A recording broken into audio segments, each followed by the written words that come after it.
ഇറാനിലേക്കാണ് വെനിസ്വേലയ്ക്കും ഗ്രീൻലാൻഡിനും ഒപ്പം US president Donald Trump തന്റെ ശ്രദ്ധ തിരിച്ചിരിക്കുന്നത്. There seem to be some people killed that aren't supposed to be killed. If you call them leaders, I don't know if they're leaders or just they rule through violence. ഇപ്പോൾ ഇറാനുമായി വ്യാപാരം തുടരുന്ന രാജ്യങ്ങൾക്ക് 25% അധിക tariff ഭീഷണി Trump ഉയർത്തിക്കഴിഞ്ഞു. ഇറാനെ സാമ്പത്തികമായി ശ്വാസം മുട്ടിക്കാനുള്ള US ശ്രമം ഇതിലൂടെ വ്യക്തമാണ്. ഇറാനുമായി ഒമാന്റെ മധ്യസ്ഥതയിൽ US ചർച്ചയ്ക്കൊരുങ്ങുമ്പോഴാണ് ട്രംപിന്റെ താരിഫ് ഭീഷണി. റഷ്യൻ എണ്ണ വാങ്ങുന്നതിൽ നിലവിൽ 50% താരിഫ് നൽകേണ്ടി വരുന്ന ഇന്ത്യക്ക് ഇത് വലിയ തിരിച്ചടിയാണ്.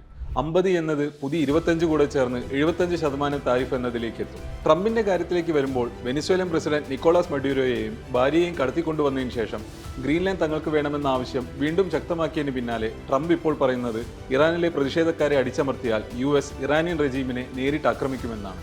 മഡ്യൂരോയ്ക്കുണ്ടായ അനുഭവത്തിന്റെ വെളിച്ചത്തിൽ ട്രംപ് ഇത് ചെയ്യില്ലെന്ന് ഉറപ്പു പറയാനും കഴിയില്ല. സാമ്പത്തിക പ്രതിസന്ധിയാണ് ഇറാനിലെ ജനങ്ങളെ വലിയ പ്രക്ഷോഭത്തിലേക്ക് നയിച്ചത്. പ്രക്ഷോഭത്തിൽ 100 കണക്കിന് ആളുകൾ കൊല്ലപ്പെട്ടുവെന്നാണ് റിപ്പോർട്ടുകൾ. പ്രക്ഷോഭത്തിന് പിന്നാലെ ഇറാനിൽ ഇന്റർനെറ്റ് സർവീസ് വിച്ഛേദിച്ചിരിക്കുകയാണ്. സ്റ്റാർലിങ്ക് പോലുള്ള നിരോധിത സാറ്റലൈറ്റ് ഇന്റർനെറ്റ് സർവീസ് ഉപയോഗിച്ചും മറ്റും അനധികൃതമായി ജനങ്ങൾ ഇന്റർനെറ്റ് ഉപയോഗിക്കുന്നു എന്നാണ് റിപ്പോർട്ടുകൾ.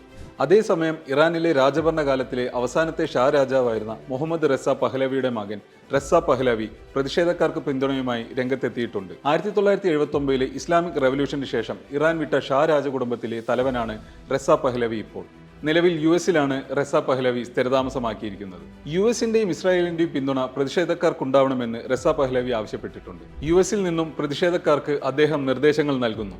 പല സ്ഥലത്തും പഴയ ഷാ ഭരണകൂടത്തിന്റെ കൊടികളും മറ്റും ഉയർന്നു തുടങ്ങിയിട്ടുണ്ട്. ഇറാനിലെ വലിയ പ്രതിഷേധത്തിൽ ഇസ്രായേലിന്റെ സീക്രട്ട് സർവീസായ മൊസാദിന്റെ സാന്നിധ്യം ഇറാനിയൻ സർക്കാർ ആരോപിക്കുന്നു. മൊസാദിന്റെ സാന്നിധ്യം ഉറപ്പിക്കുന്ന പല സന്ദേശങ്ങളും പല ഇസ്രായേൽ സമൂഹ മാധ്യമ ഹാൻഡിലുകളിൽ നിന്നും ഉണ്ടായിട്ടുണ്ട്. ദ ജെറുസലേം പോസ്റ്റ് പോലുള്ള ഇസ്രായേലി മാധ്യമത്തിൽ നിന്നുള്ള സ്ഥിരീകരണവും ഇക്കാര്യത്തിൽ ഉണ്ടായിട്ടുണ്ട്. ഇറാൻ ഭരണകൂടത്തിന് അനുകൂലമായി വലിയ പ്രകടനങ്ങൾ കഴിഞ്ഞ ദിവസങ്ങളിൽ ഇറാനിൽ നടന്നിരുന്നു. ഇതിൽ നിന്നും ജനങ്ങൾ പൂർണ്ണമായും നിലവിലെ ഭരണകൂടത്തിനെതിരെയല്ലെന്ന് വേണം മനസ്സിലാക്കാൻ. ഇറാനിൽ ഒരു ഭരണ അട്ടിമറി നടന്നേക്കാമെന്ന വിലയിരുത്തലുകളുണ്ട്. അതെന്താവുമെന്ന് വരും നാളുകളിൽ നമുക്ക് കണ്ടറിയാം.